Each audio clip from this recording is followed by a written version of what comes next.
Welcome back guys to another Baki video. Today we're talking about Hanayama Karu from Baki. We're talking about his history, his skill, power, and pretty much everything we know about him in the story. If you enjoy these Baki videos, make sure to subscribe. And if you want to talk more about Baki's greatness, make sure to join the Discord. Link is in the description. Now, I hope you enjoy. So Karu, one of the chaddest chads in all of anime and manga, and one of the best chads in all of Baki, which is, you know, a pretty good feat to have. He's the 20-year-old leader of the Yakuza and a very silent and proud fighter. His code of honor is to choose not to fall in battle, even if it means his death. A family vow which has been held in long tradition passed down from his generations within his family, and how he's able to become the leader of the Yakuza of only of the age 20 goes into how much he values that code of honor and everything around that. When he was younger, his father died in him, and as his father died, he realized it of his son's great strength, and then realized the Yakuza were in good hands, as his father was the previous leader of the Yakuza prior to him. And then since his father's death, realizing that he had this power, him and his mother and other people helped educate him on the ways of the Yakuza after his father died, so he could eventually become the leader. And then when he was finally old enough to assume leadership of the group, everyone in the Yakuza opened arms and welcomed him as their new leader, and that's where he got the traditional tattoos to represent this, and how much he's pretty much grown as a person from young age, seeing his father's death, to becoming the leader of the Yakuza. This is at the age of 15 when he's receiving a tattoo from the traditional tattoo artist, but he is unsatisfied with it, as his subordinates attempt to calm down the tattoo artist, who is furious for the criticism. While everyone's in a panic, Karu leaves as he's dissatisfied with the tattoo without anyone knowing. Then everyone panics in a search for him, finding his whereabouts to be their pretty much main priority, as was only a 15-year-old kid going out in a crime-driven pretty much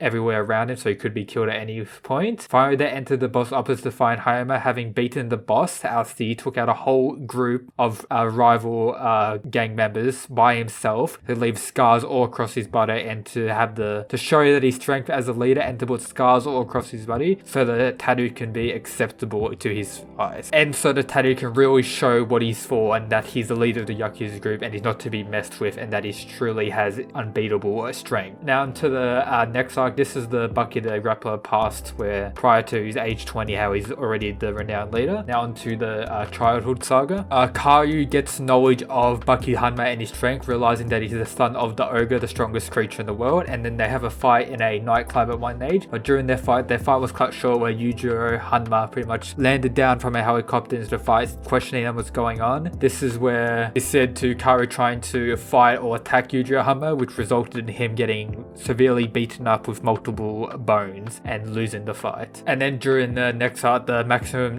Tournament Saga, he's able to win the first battle, makes it to the second round, and then gets defeated. And then on to the next arc. Doesn't really have that much moments during the Maximum Tournament arc, as he's defeated in the second round. Now onto the Most Evil Death Row Convict Saga. This is where he has, my opinion, one of the best fights in this whole series. That's one of the most gory, brutal, intense insanity. One of the reasons I very much enjoy Karu as a character, showing how much pride and everything about this fight was his pure greatness. This is where he has the one-on-one battle against Spec. This battle lasted for many a time, doing back and forth, blood going everywhere, just going at each other as hard as they can. One of the longest fights in the series as well. Just keep going. We think that Spec has lost, we think that Karu has lost, but then they keep getting up, and eventually by the end of the fight, pretty much Karu had won, and Spec was pretty much on the verge of death, and pretty much died shortly after, as he was found out to be an old man. But there you go, absolute Chad fight. It's also good to mention most of this stuff and some extra stuff about Karu is covered in a separate manga series known as the Scarface manga series, which is separate to the Baki, but it's still in the same universe and mostly covers Karu and everything about his greatness. So if you haven't already, check those out. I'll talk about his power and abilities, some other cool stuff about him, then I'll get into some more spoiler stuff that happens later on in the manga about him. So he's an impressively powerful gangster who mostly relies on his raw physical power and his absolutely insane grip strength to grab on his opponents and tear them, and that's how he wins the flow of battle or takes control of the battle. Ever since he was a child, he could break a bottle, tear a thick magazine, change the shape of doorknobs with just his pure grip strength alone. Somewhat similar, you could argue it's similar to Ryuto from Kangen, but he's on like the next level above, because you know Baki characters are this to the next extreme. He is also a street fighter that uses many unknown base martial arts that seem to be on the brawler thug group type tactics, where just outlasting damage and doing damage back, as in trying to see just who can muscle his out into each other. His name techniques that he uses, before I get into some spoiler stuff, is Destructive Force, Vice Grip, Head headbutt, feint, roll kick,